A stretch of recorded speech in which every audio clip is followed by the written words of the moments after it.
Jewish Education in Media is pleased to present L'Chaim, a program that highlights the people, issues, and events of importance to the Jewish community. Now here is your host, Rabbi Mark Golub.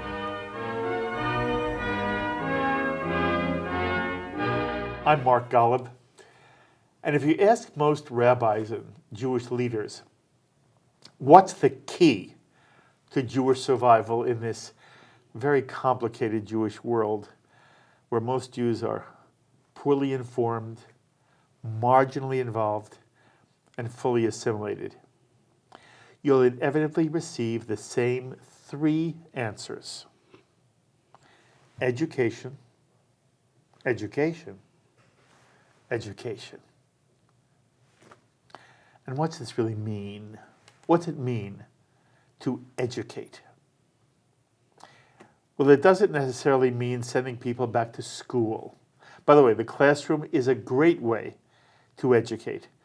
A certain basic body of information is wonderful to give children growing up, which is why Jewish day schools in every movement of Judaism, from Orthodox Yeshivot to Solomon Schechter schools to the independent Ramaz or Heschel schools in New York, or Maimonides in Boston, or the day schools run by the Reform congregations like Central Synagogue in New York, all have proven successful in instilling a sense of Jewish identity and connection to Israel and the Jewish people. And there are Jews studying Judaism on college campuses, though sadly the boom of Jewish studies in universities is waning. And there are marvelous adult study programs going out throughout America, some year-long and rigorous, others like Melton or Wexner, shorter duration, but they've proved invaluable in a classroom setting. So classroom education is great. But for the vast, vast numbers of American Jews, the classroom is irrelevant. They're not there. They have no time. They're not interested. So what's necessary is for Jewish education to be everywhere, in the air, available through every medium. The classroom, yes, but also teaching in books, online, on television, a plug for JBS, which is what we're all about, and through film. One of the most effective ways of spreading knowledge and providing information is through the art of film. A good film can be enormously illuminating, a way of holding an audience's attention, giving them both a body of knowledge and a new perspective and understanding of a Jewish theme or event or social issue of the day. Films, whether they're seen on the big screen, on one's computer or mobile phone, brings us into worlds we know very little about, sometimes nothing about, including our own Jewish world. Which is why today's Jewish filmmaker should be regarded in the forefront of Jewish education.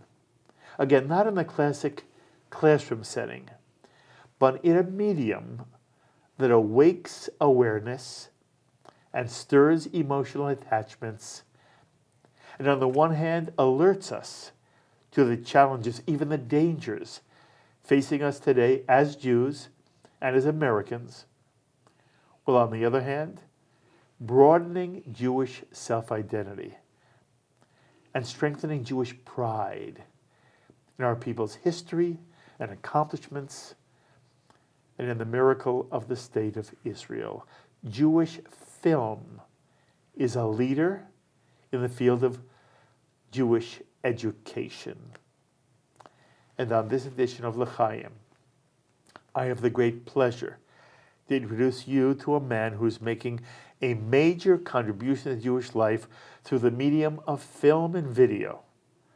And I'm very proud to say you've seen many of his outstanding films and videos on JBS. Rabbi Raphael Shore, founder and CEO of Jerusalem U, an online Jewish educational website that hosts an array of Jewish courses and videos and films. And Raphael Shore is also the founder and CEO of the Clarion Project, a nonprofit organization dedicated to educating the public about the threats of Islamist extremism, and which provides a platform for moderate Muslim voices. And just some of Raphael Shore's films have been included here on JBS that you may have seen. They include Israel Inside, How a Small Nation Makes a Big Difference, Crossing the Line, The Intifada Comes to Campus, Obsession, Radical Islam's War Against the West, and Iranium, the story of U.S. relations with Iran from the times of the Iran hostage crisis and the 1979 Iranian Revolution to Iran's fall into the hands of the Ayatollah Khomeini. And among Raphael Shore's films we hope to be able to televise on JBS one day is the fabulous coming-of-age film about 5 Israeli soldiers. It's entitled Beneath the Helmet, From High School to the Home Front, which has been rated one of Netflix's top 5 military movies. And of all Raphael's films, they're all part of educational work of Jerusalem U, and each film is produced in a greater context of Jewish learning and is part of a Jewish curriculum of study. And this is just a taste of what Raphael Shore has done for Jewish life, Jewish education through Jerusalem U. It is such an honor and pleasure to have you at this table. Thank you for joining me. I am so thrilled to be sitting with you. I appreciate and kol being here. Kol hakavod for the work you've done. It is extraordinary. You are a unique treasure in the Jewish world. It is amazing what you do. So mazal tov. Thank you. I'm very touched and honored by that. Well, it's wonderful. It's a pleasure to be here with you. So I want to talk a minute about you, and then we'll talk about your work. Sure. Okay? Where were you born? Oh, I go back to London, Ontario, Are you Canada. London, Ontario, Canada. Canada. You got to say 3, otherwise people can't put it all together. That is correct. You're a Canadian Jew. I'm a Canuck. So it's about a 2-hour drive from Toronto. Yes. Small Jewish community. And I grew up in a Zionist home, not a particularly religious home. Yeah. Very classic, very normal, average in a town where I was one of 10 Jews out of 1,000 people in my high school. That's a small town. Small town. Well, it was 250,000. It was a great place to grow up. Was it hard being a Jew there? Not particularly. No, there was a little... No one gave you grief? There was a little anti-Semitism towards the end of my high school years. Maybe there was more that I wasn't aware of. But overall, it was a wonderful place to grow up. Siblings? 2 siblings. A twin brother who's in Jerusalem together with me. What's both his name? live. He's Ephraim, also a rabbi. And I have another brother, David, who's in Los Angeles. And he's in television as well. He is. He's in the industry, as they say. Okay. He does very, very well. So the 3 of you grow up. Yep. Your parents' names? Cecile and Marvin, alav shalom. I Okay. lost my father 2 months ago. I'm sorry. What was Marvin's line of work? He was an accountant, a CPA, but he was a member of Canadian Parliament for a few years. No And he was kidding. the chairman of the Board of Education for London, Ontario. Wow. Yes. Okay. You say you grow up in a Zionist home. I'll just add, my father grew up in Beamsville, Ontario. He was the only Jew in his city. That's where he grew up. Amazing. Yeah. Amazing. But tell me, you grew up in a Zionist home. Yes. Both of your parents cared about Israel. Very much. My mother was involved with Hadassah. My dad was involved with Federation. Do you have any idea why? I Not think- every Jew of their generation was. I think the average Canadian Jew was, in my parents' generation, was more deeply connected than the average American Jew. Why do you think that One is? theory that I've heard is that the Jews of Canada came over a little bit later. So my grandparents came over in the 20s. I see. So my grandparents were European immigrants. So it was just a little bit closer to those Jewish roots of Europe. And it was a little deeper in the neshama, and Judaism got expressed through attachment to Israel more than through Judaism. Where do you go to college? University of Toronto. Okay. At what point do you decide you want to be a rabbi? Oh, so as I said, I didn't grow up religious. Yes. And when I was 17, I had already been to Israel twice on trips, and my twin brother ended up falling into one of the early Balei Tshuva yeshivas, and I thought that was very strange. 2 years later, I came to explore what he was doing, to challenge him and to be challenged. When you say challenge him, you were not sympathetic to what he was doing, No, I thought he had lost it a little bit.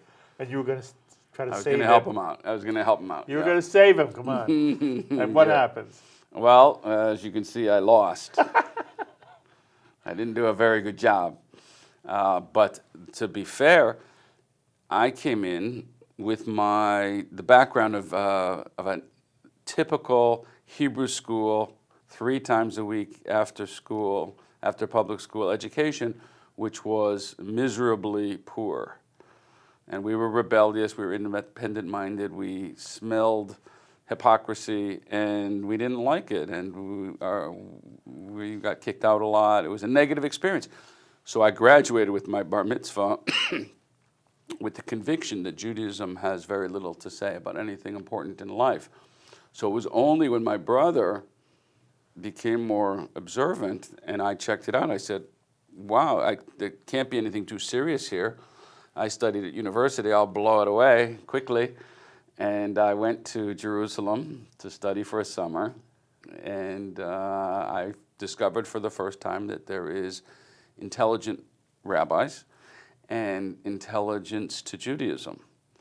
And I was challenged, and I had prepared the other side very diligently at university.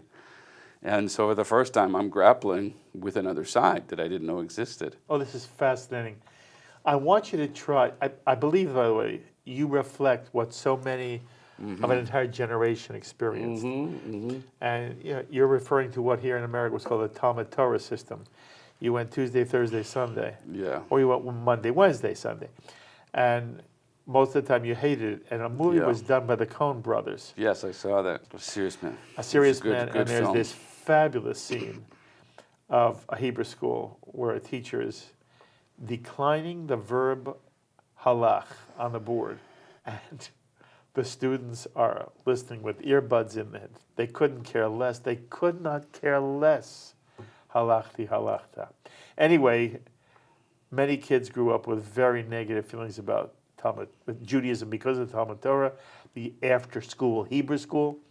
Also, as you say, they went through with a profound secular education where they thought religion in general, Judaism in particular, really, it was sort of a tribal, ritualistic experience. And part of the problem, Raphael, is Judaism as an intellectual exercise, as an embrace of life, as a philosophy, which is stunning and gorgeous, isn't relevant to a 12-year-old or a 13-year-old. And it's not fair to ask a 12 or 13-year-old to approach life like an adult. If you're Judaism is for adults. The Jewish home may be for children. But one of the things that American educators never got when I was young, at least, is that people learn what they are excited about. There's no reason for a 12-year-old or an 11-year-old or a 13-year-old who does not have to worry about what is sexuality, what is marriage, what is relationships, what's taking care of older parents, how do you deal with paying a mortgage and keeping a job and having a vacation and loving your children and then having grandchildren. And it's not for children. So what you describe is very real. But then you say, you go to Israel, you're there to try to save your brother, and lo and behold, you find something. And you find something that excites you. And what I'm asking you to do... There was a step before that. Okay, I'm asking you to tell the story of what that step is. And what I really wanted you to do is try to articulate for our audience, what was it that a typical you imagined Judaism to be? And what was the first thing that you tripped over and learned that made you say, whoa, maybe there's something here I didn't realize. I want to learn more. Take us through that journey. Okay, sure. Well, as I said, what I had learned through my Hebrew school experience was one thing: Judaism is not relevant. So the first thing that became amazing to me when I got to Jerusalem and I met people who were living it was that these people who had brains in their head were living a rich life and a meaningful life with this Judaism that I had experienced only as irrelevant and not at all rewarding in any way. So then I challenged them, though. I said, okay, it looks like you have a nice life, but intellectually it's got to make sense, and clearly this makes no sense. What makes no sense? Define it. The idea of the old-fashioned Judaism with these archaic ideas and archaic laws. How can this at all be relevant? How can you be a serious person and do this? So I started to challenge, and the idea of God, the idea of a God who gave a Torah to the Jewish people, all these ideas sounded absurd to me, a university student in the 20th century. And for the first time, I was challenged. And my brother brought me to two particularly bright and intellectually aggressive rabbis for my first Shabbat. I must have landed on a Thursday or a Friday. The first Shabbat, and I'm like, I'm ready to go. I'm ready to argue it out. And I got beaten up intellectually. I got taken down. And I had gotten A+ in universities disproving God's existence. So I knew that there's no God. And then all of a sudden, for the first time, I'm being challenged intellectually and getting decimated, frankly. Do you remember that? I remember it distinctly. 'Cause I remember at the end of Shabbat, I said to my brother, okay, I'm going on the defensive now. Like my offensive lasted for 24 hours, a full 24 hours. And then I was like, oh my gosh, there's something to deal with here. Okay, but I want you to try to bring us into that moment. What did you hear that gave you trouble or made you say, well, I have to rethink this? When you say it's hard for me to imagine. First of all, you're being decimated at any intellectual discussion. But let's say, again, you're a young kid in your 20s or what? What were you? I was 20 years old. Okay, 20 years old. And here you are, and somebody is saying things to you about God, and you thought you had that wrapped up. Yeah. But they said something that made you think, wait a minute, it's more complicated than I ever imagined. Do you remember anything about that experience and moment that you can share with us? Well, I remember, for example, morality. For morality, you know, it's easy to say that there's no God, but then they said, well, where is morality from? We all seem to experience a sense of right and wrong. But if there is no God, then where does an objective morality come from? If there is no God, then it's man-made. There's only two choices. Morality is man-made, or it's given by God. There's an objective reality of morality. So if I'm choosing that there's no God, if I'm choosing that approach, that means I have to come to terms with the fact that there's no real objective morality. And who's to say that Hitler was wrong? And who's to say that anybody's wrong or right? That's just your own opinion of right and wrong. So that was a challenge. I was like, oh, that's interesting. I have to own my position and I have to consider it. That's an example of one thing that I remember on that first Shabbat.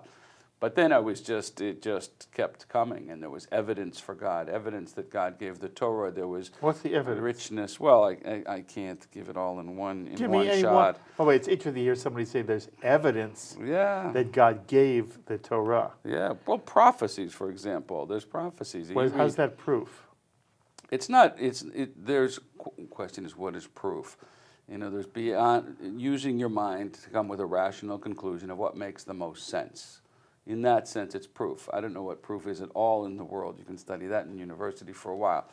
But in the idea that it makes more sense that there's a God and that Torah and the prophecies could not have been written by man. Again, it's one choice. Who wrote that book?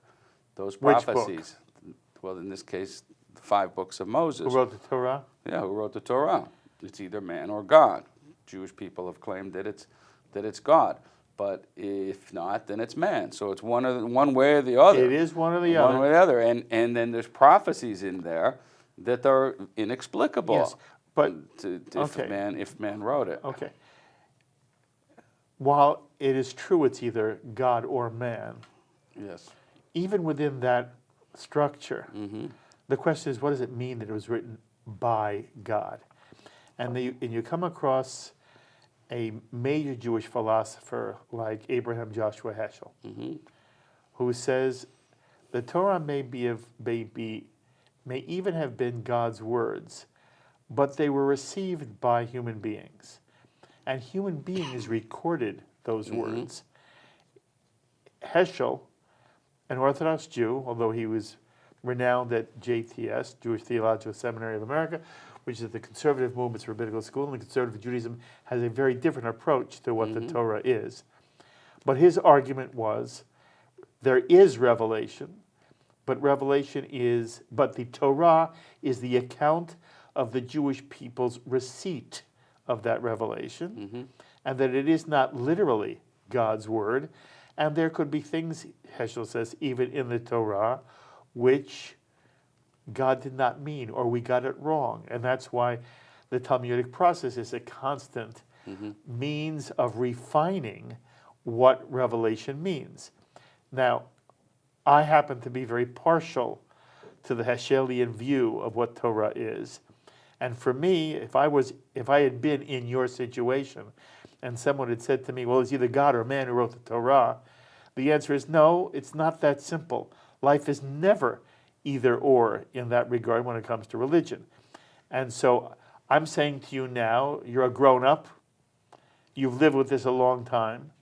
Would the arguments that you heard when you were 20 years old, do they remain as persuasive to you now?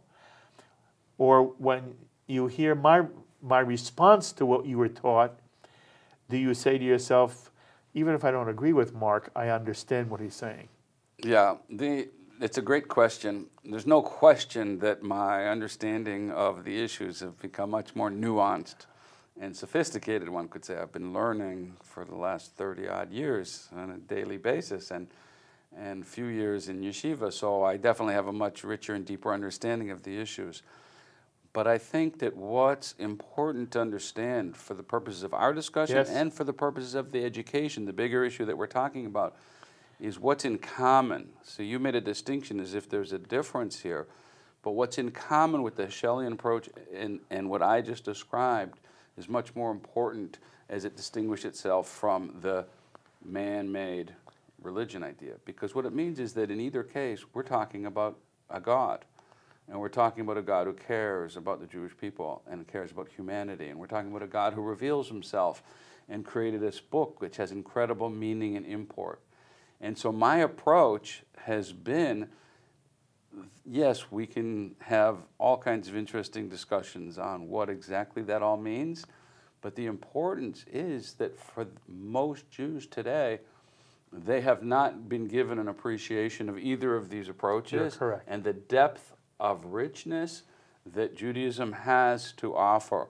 So I'd prefer, rather than getting into the depth of those discussions, is to be able to share with young Jews and every Jew the incredible life that we were given as Jews, the incredible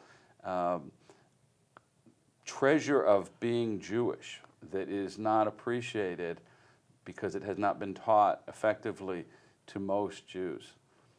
I'll just tell you one film that we're working on now is about converts. We haven't yet named it, but it's really relevant to this discussion. We're making a feature documentary film. It's going to be, I think, my 12th feature documentary film. And we're following 4 people as they convert to Judaism. Wow. We're following them in the process. We've been filming for 2 years. Really interesting people from different walks of life in different places in the world. But what is it sharing? And one's converting Reform, one's conservative, one's Orthodox. And it's showing these people who are saying, hey, listen, I grew up as a non-Jewish person, and I've come to appreciate the Jewish people. You're an amazing people. I want to be part of you. and your religion is amazing. I want to be part of that. The Torah is amazing, and you people are amazing, and I want to connect to it. Let me tell you why. So it's an articulation of why be Jewish from people coming to join us. Lovely. And there's a whole phenomenon of thousands of people every year becoming Jewish. So while the great majority of young Jews today are unfortunately assimilating, there's this whole other world of thousands of people every year becoming Jews. What's the difference? The difference is the ones converting are getting a bit of an education. Yes. Or for something dawned on them, but to get an education, and the great majority of Jews, unfortunately, have not been given that information that the non-Jews who are converting have. So we want to share that. Oh, that's lovely. I want to press you just one more moment, and then we'll move on from Sure. this. Have you ever met somebody who, at best, thinks God might be real but isn't sure, to somebody who says, for me, I'm happy for Raphael, anybody who believes in God, but for me, I don't, my understanding of reality does not include the notion of a supernatural God. And that person is also a lovely, lovely, moral human being. You ever meet someone like that? Oh, sure. I have children. Oh, sure. I have children like that. Very good. How interesting life is, Raphael. How interesting. But we'll get that. Maybe we'll get to that. Yeah, Part two. Stay tuned. Okay. Have you ever met somebody who is a fully observant Jew who's a son of a bitch? Yes. Okay. So this notion that the only way there can be morality is if one believes in God. I'm glad it you're bothers me bringing this up. enormously. So and let me. sure. And the reason it bothers me is that it makes Jews who don't believe in God think that those Jews who do believe in God don't consider them to be Jews, and in some way look down on them, and they're not embraced, or that they're not welcome, or that, and then I hear crazy things. I can't get an aliyah, I can't go to a synagogue. The worst kind of stereotypes. But it comes from the notion that there are Jews who say, if you don't believe in God, you can't be a moral person. Right. And that's what bothers me. I want every Jew who believes in God, or who thinks there may be a God. I argue, Raphael, the proper Jewish stance is agnostic. That if one is a bright human being in this world, and you say there's no God, I don't know what world you're living in. I don't know what you haven't opened your eyes. And for somebody who says to me, I'm convinced there's no God, there's God, I have no doubt there is a God. I don't know what world you're living in. And most Jews, it's nice, in the Jewish tradition, you never get a certificate to put on the wall. I am now a God believer. We struggle with this. Everybody struggles with it. The greatest of all the Rabbanim struggled with, is God real? And the euphemism that's used in the Jewish tradition is God hiding? And when you hear somebody like a Soloveitchik talk about, there are times when you feel God, or Heschel too, you feel God is hiding. The hiding is an expression of saying that I can't find, and I say to myself, maybe God isn't there. And I'm only saying, for a Jew who either is agnostic or actually says, for me, the whole notion of God doesn't speak to me at all. I don't want for that person the Jewish tradition, Jewish teaching, Jewish insight, and the Jewish genius that you're talking about, and that you teach in everything you do. I don't want that to be less applicable to them or relevant to them. That's my fear. Okay, so I agree with that bottom line. And I'm glad you're asking this, because I didn't know such a misconception could come out of it. But I would say two things. First of all, there is this idea, in Hebrew it's called olam. This world's called olam. And the Hebrew is ne'elam, that God is hidden. That is the nature of existence, that God is hidden. And it is a struggle. So there's no question. And Yisrael, the Jewish people, we struggle with God, is our name. Israel, the Jewish people, strugglers with God. It's not easy. It's not easy at all. In terms of morality, 100%. The fact that what I was explaining before is whether a moral absolute system can exist independent of God is a theoretical question. It's a There are people who would argue- philosophical. there are Yeah, I'm people sure who there's argue people. absolutely yes. It's an interesting philosophical question. The ability of a human being to be moral or not is a separate question entirely. And so somebody can believe in God, believe in Torah, and say this is a great system, this is the truth, and this is the moral system, but be an SOB, like you say, and not observe what it says there. That's a difficult challenge. And similarly, you can be an atheist or an agnostic and be an incredibly upstanding human being. It's an inner free will choice that is irrespective of the philosophical Well said. difference. Well said. Yeah. I interrupted you. I was saying to you, I want to know how you became a rabbi. Yes. You started by saying you were in one world, intellectually and emotionally. Yes. You go to save your brother, and you end up finding, holy cow, this is something really profound here. Yes. And it moves you. And then what happens? Then I was very upset because I did not want to become more religious. I was really doing quite well. I was having a good time in university, enjoying life. I was not on a search. I was not in need of help. And so I was upset. Oh my gosh, I might have to change my lifestyle to start to be more observant. So I was not looking for this. I went back. I had one more year to finish university. So during the course of that year, I was in an island, University of Toronto. There was nothing around in terms of support system at all. But during that year, I continued to read and study and seek out rabbis to teach me. And during the course of the year, even though I was in that, I was being constantly challenged at university by professors. I would challenge them. And the result was I grew more and more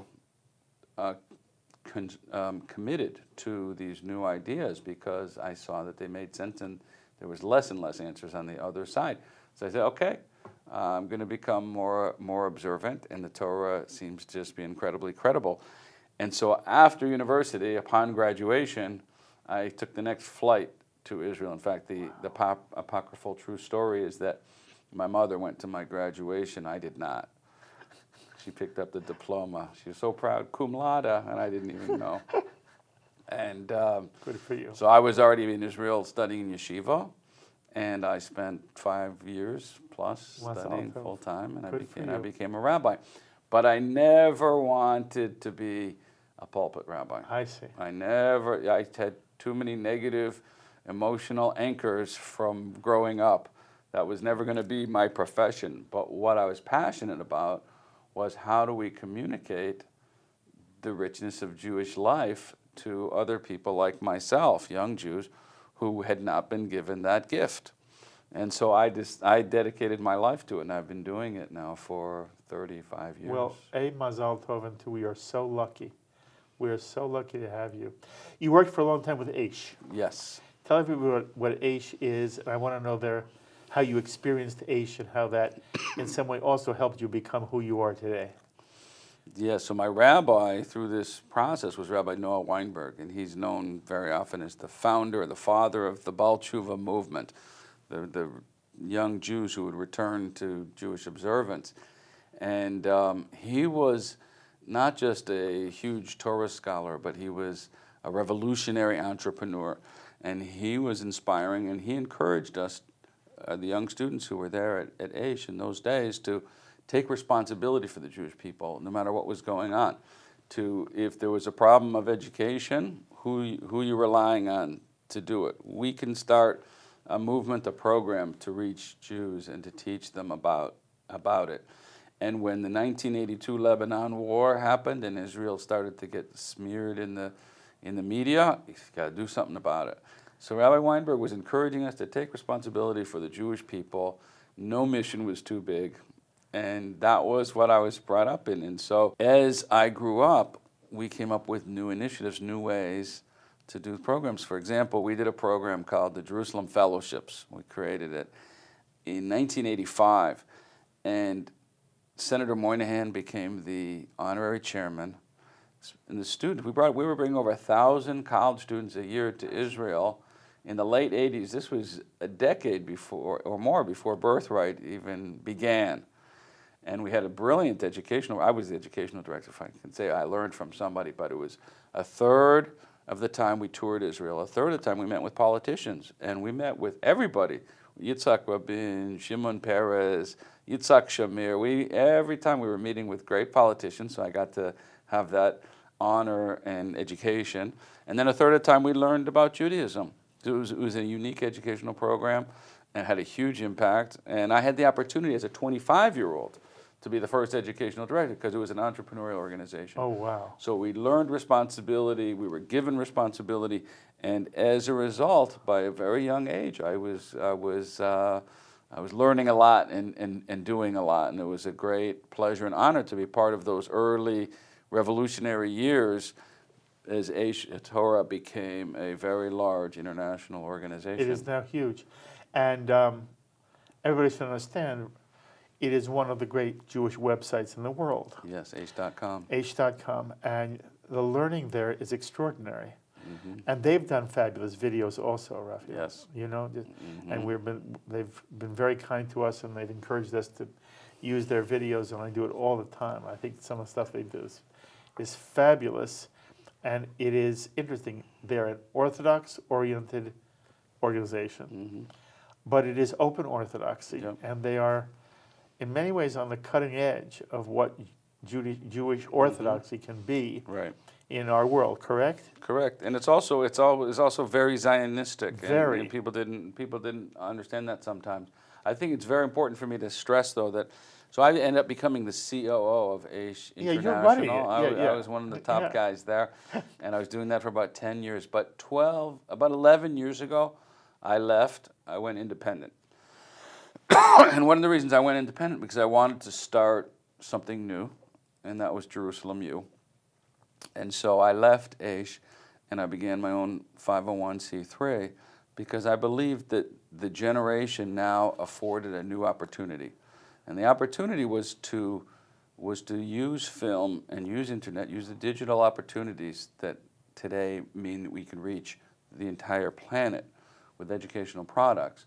But I felt that a new brand was needed, a fresh brand that was never heard of before, and that we could create educational product that would be of service and used by everybody, right wing, left wing, Reform, conservative, Orthodox. So that is what I set out to do about 11 years ago in the creation of Jerusalem U, to create new educational products. By the way, if for any reason any of you have not visited Jerusalem U, you should do yourself a favor if you're interested in Jewish learning, if you're interested in Jewish experience, if you're interested in seeing some fabulous films. And you've also got many, many short videos on various themes. One can actually take courses online through your videos, correct? Yes. Where'd that idea come from? That came from the early time. I felt that we could do a full-on education and give people a full experience and get an in-depth understanding of Judaism. For a while, we were doing courses that were actually university approved, and we had a partnership with the university. We were giving credits, and it was fascinating, but it ended up being a little too much effort on the part of the students and the curriculum, so we moved away from that. Our recent strategy that we shifted to about 2 years ago was more short films and on YouTube, because today, how many hours a day do you think young people are on their device? It's about 8 to 9 hours a day. It's amazing. But the number one platform for learning, for education today is YouTube. So when people, actually young people, want to find out about anything in life, how to fix a car, how to study for their history exam, something about Israel, anything in the planet, the history, World War II, they go to YouTube. All over the world they're going to YouTube. All over the world.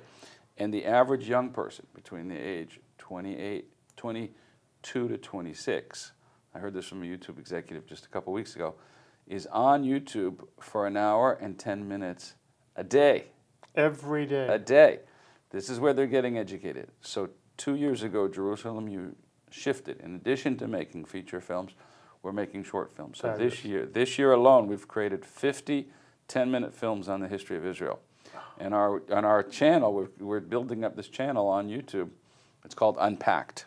I think if you search Jerusalem U, you also get it, but it's called Unpacked. The idea being that we are unpacking complex issues, and our starting point was a 50-part series on the history of Israel. Everything you want to know, 10-minute film. That's fabulous. Raphael, how do you decide, or how have you decided what a theme of a given Jerusalem U movie is going to be? Beneath the Helmet, or some of the films you did on Islamic terrorism and extremism. What prompted you to choose the titles and the subjects and themes you chose? Can you explain to us that? Yeah. Well, on the Jerusalem U side, Jerusalem U is where we make the films about Israel and Judaism. We do an extensive process because to make a documentary film and distribute it is $1 million endeavor that usually takes about 2 years and an entire team of people. We don't take that lightly because our most precious commodity is time. And so we know we have to be very committed to it. So we have to think, which is the film that is going to be interesting to our target market, to young Jews? Which is going to be broadly interesting? And there's people of all walks of life, left wing, right wing, as I said. It's not going to be offensive to anybody. It's going to be interesting. Which is going to give them a new perspective on being Jewish and the Jewish people, and which is going to inspire them. And so we go through a process where we brainstorm, where we pull in ideas from our board and from advisors and researchers, and then we whittle it down. We do focus groups. We do a lot of work, and it usually takes about 6 months till we identify what is going to be the film that we're going to show. And it's not easy to figure it out. So Beneath the Helmet is a great example. Beneath the Helmet is a story of 5 young Israeli soldiers, paratroopers. As you said, it's a coming-of-age story. It's called Beneath the Helmet, from the high school to the home front, because these young kids, they would rather be like Americans and finish at age 18 high school and go party and have a good time at university. But instead, they get thrown into the Army for 3 years. Very intense. So we discover that. We learn about that by getting to know these 5 soldiers from all walks of life, Ashkenazi, Sephardi, Ethiopian, women, men. And we found that was fascinating. Now, we noticed Birthright was having success with soldiers. We knew there's a fascination there. Army, military, there's a fascination there.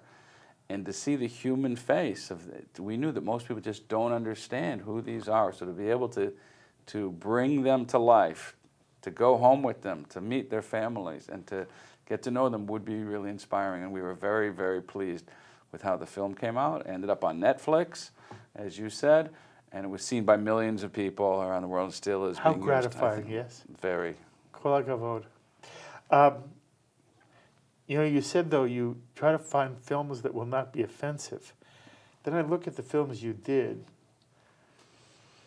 I mean, Crossing the Line deals with what is now called the BDS movement. I don't know if it was really that during Crossing the Line. Didn't even exist when we made right. it. But it's the same idea, that there are Jewish kids being harassed, and there's an anti-Israel ethic on college campuses.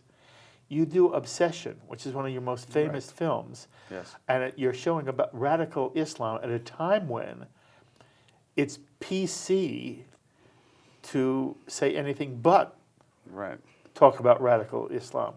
So I say to myself, I never would have imagined that not offending anybody is a factor in your decision, because it seems to me you've taken they've been courageous choices here. Thank you, yes. And, you know. I can explain. It's a great question. Okay, go ahead. So that's why when I answered the question, I started by saying, Jerusalem U, this is how we do it.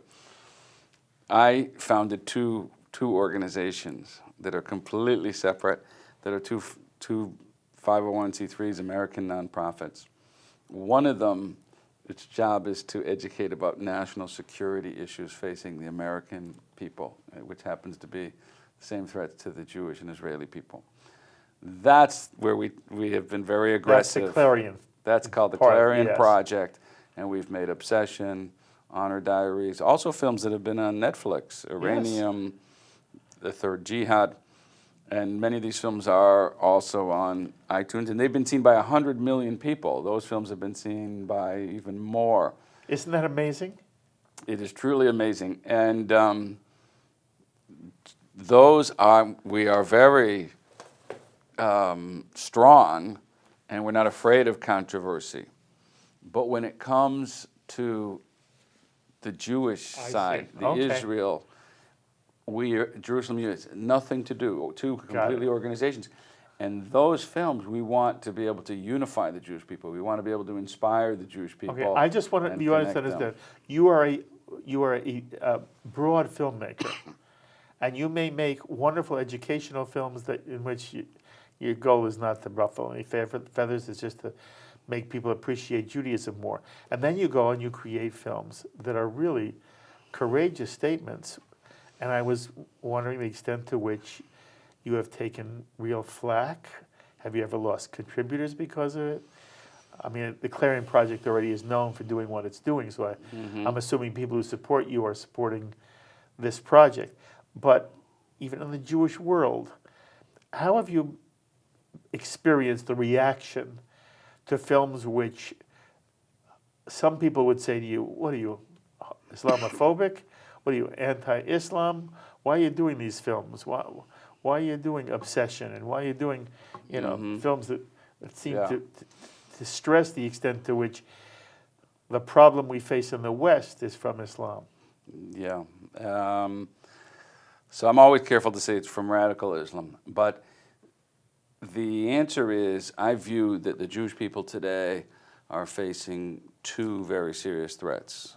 One is physical and one is spiritual. One is actually a physical threat to the life of Jews and to the life of Israel, the existence of Israel.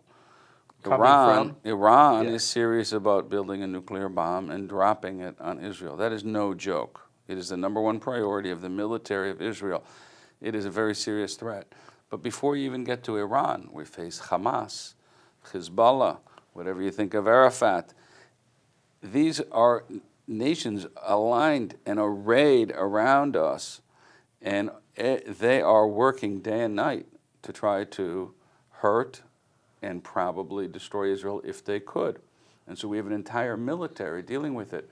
But it's become more and more clear to people these days that it's not enough to fight on the military front, that you have to also fight the ideological battle, the delegitimization of Israel.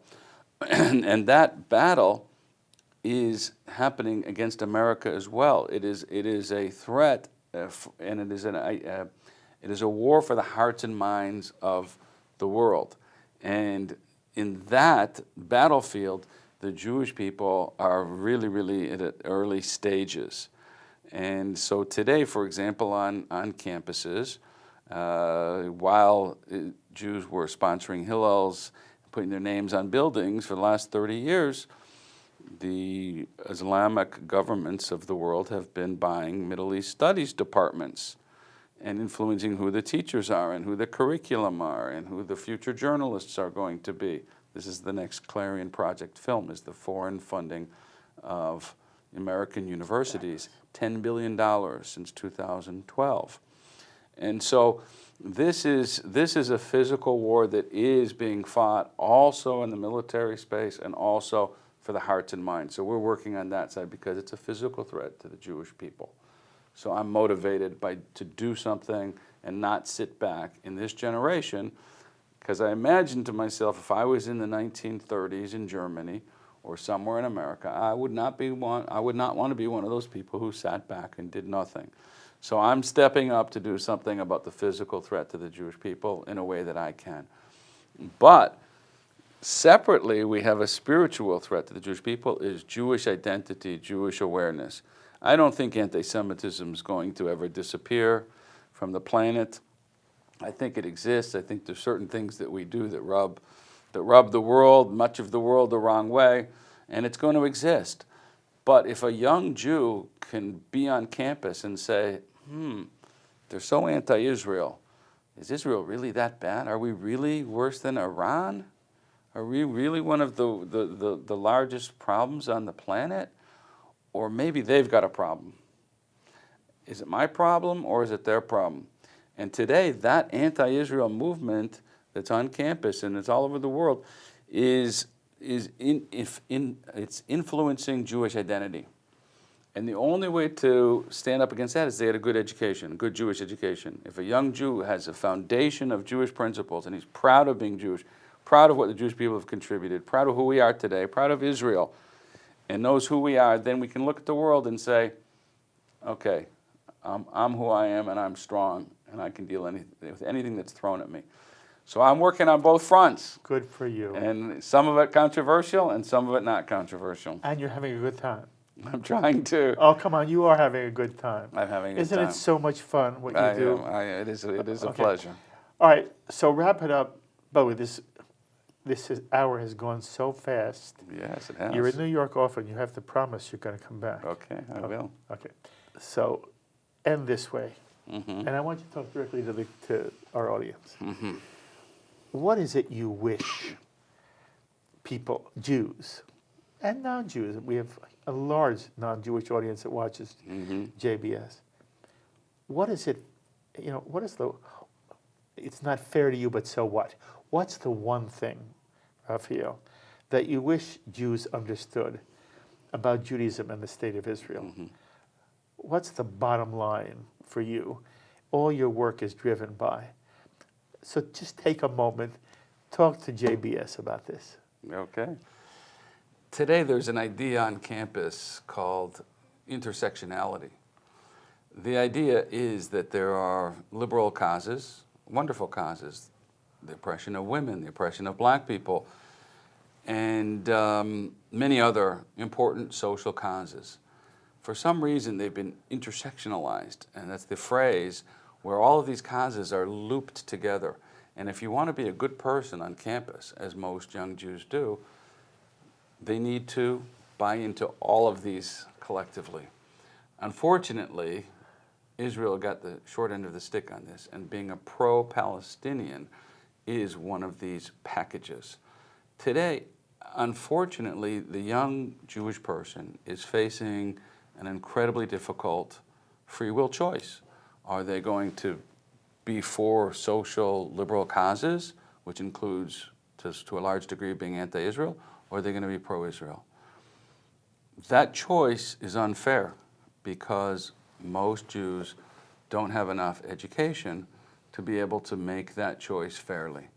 And my deep desire is that every young Jew on the planet is given enough information to be able to know their history, their background, their legacy, which is so beautiful and unfortunately unknown, and even to understand the history of Israel.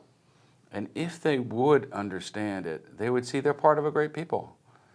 Today, most people are proud of their background and their heritage, but Jews, unfortunately, we're not given enough, so they look at it as bagels and lox. That's our culture. We're so much more than that.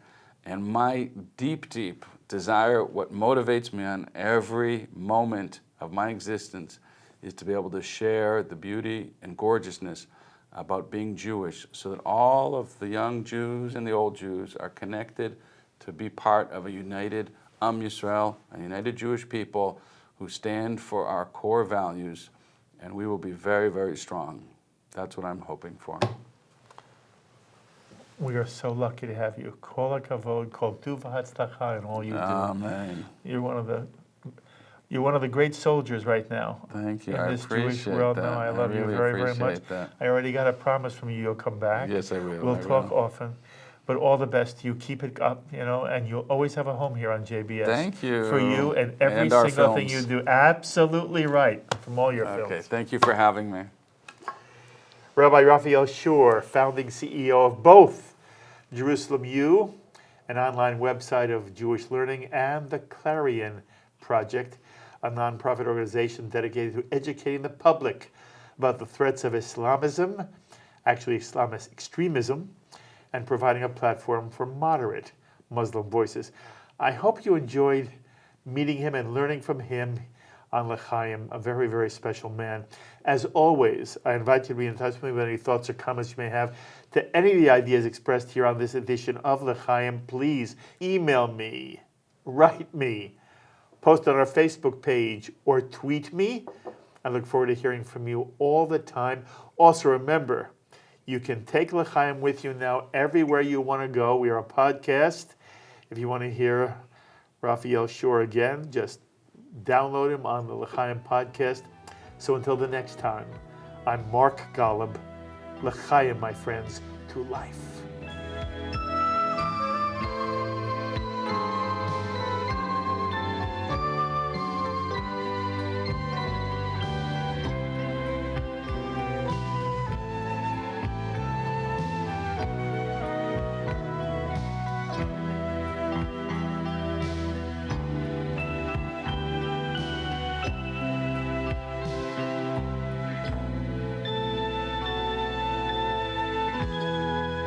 L'chaim is a presentation of Jewish education in media. We would be pleased to send a complimentary DVD of this program to anyone who wishes to support JBS with a tax-deductible gift of $36, double chai or more. Simply visit the JBS website at jbstv.org and click on the Donate button to make a donation by PayPal or your credit card. And please, indicate the program for which you would like a DVD. Or you can send your tax-deductible check to JBS, P.O. Box 180, Riverdale Station, Bronx, New York, 10471. And again, please remember to indicate which program you would like to receive with our compliments. And we thank you for your kind support.